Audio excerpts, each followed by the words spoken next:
The entire story of Greek mythology. Boring history for sleep. Welcome my channel. I have brought you new information again. Once upon a very long time, in a world that seemed much different from our own, there existed the ancient Greeks, who, for reasons that are not entirely clear, were very fond of telling stories about gods, heroes, monsters, and a lot of other complicated things.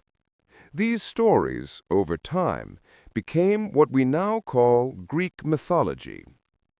The beginning, if you really want to know, starts with chaos. Chaos was not messy, it was simply the absence of order. From chaos emerged Gaia, the earth, who was considered very important because she basically provided the ground for everything else. And then came Uranus, the sky, because apparently the ancient Greeks thought the earth and the sky needed to be married. They had a bunch of children, some of whom were Titans, which, if you're keeping track, are giant, powerful beings who are generally quite moody. Cronus, one of the Titans, decided that it was a good idea to swallow his children because of a prophecy that one of them would overthrow him.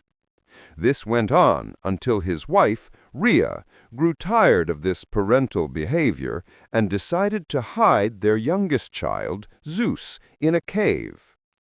Zeus grew up, strong and reasonably good-looking by ancient standards, and eventually forced Cronus to spit out his siblings.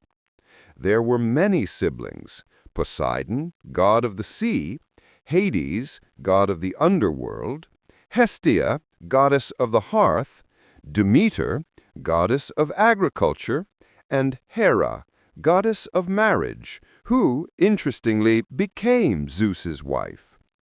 They then defeated the Titans in a long and tedious war called the Titanomachy, which involved lots of fighting, some banishments, and very little resolution, except that the Olympians, led by Zeus, won and took over Mount Olympus. Once on Olympus, the gods began to interact with humans, often meddling in ways that were confusing, dangerous, or mildly inconvenient. Zeus, as king, had many affairs, which caused Hera to spend a lot of her time sulking or punishing mortals for no apparent reason. Poseidon, who controlled the sea, was responsible for storms and earthquakes, which is why sailors were always worried. Athena, born fully armored from Zeus's head, became the goddess of wisdom, strategy, and occasionally a mildly passive-aggressive sense of justice. Apollo played his golden lyre and brought music, poetry, and the sun, while Artemis hunted in the forests and refused most invitations to parties. There were also heroes, though their stories were lengthy and often repetitive. Hercules performed 12 nearly impossible labors because someone decided he had to. Perseus killed Medusa, which involved a lot of walking around with a mirrored shield, and Odysseus wandered for 10 years after the Trojan War, mostly because he was curious or stubborn or both. Many of these adventures included monsters like the Minotaur, serpents, cyclopes, and sirens, each of which had their own little backstory that could take hours to recount in full detail.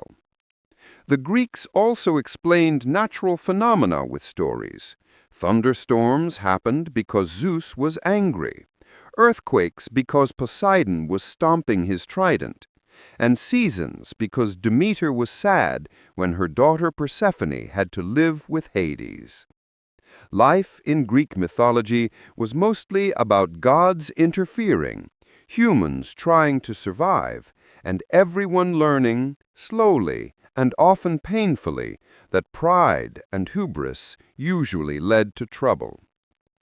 Eventually, these stories were written down by poets like Homer and Hesiod. They were told and retold, sometimes adding more drama, sometimes less, and over time they became part of history, literature, and bedtime tales for people who found them both educational and, admittedly, somewhat sleep-inducing. And so, in the slowest possible summary, that is the entire story of Greek mythology. It is a long chain of births, battles, affairs, quests, and punishments, all designed to explain the world and keep mortals slightly confused. And if you are still awake after this, congratulations, you've survived Greek history. Now, perhaps, you can drift off into a deep sleep while imagining the gods quietly arguing over Mount Olympus.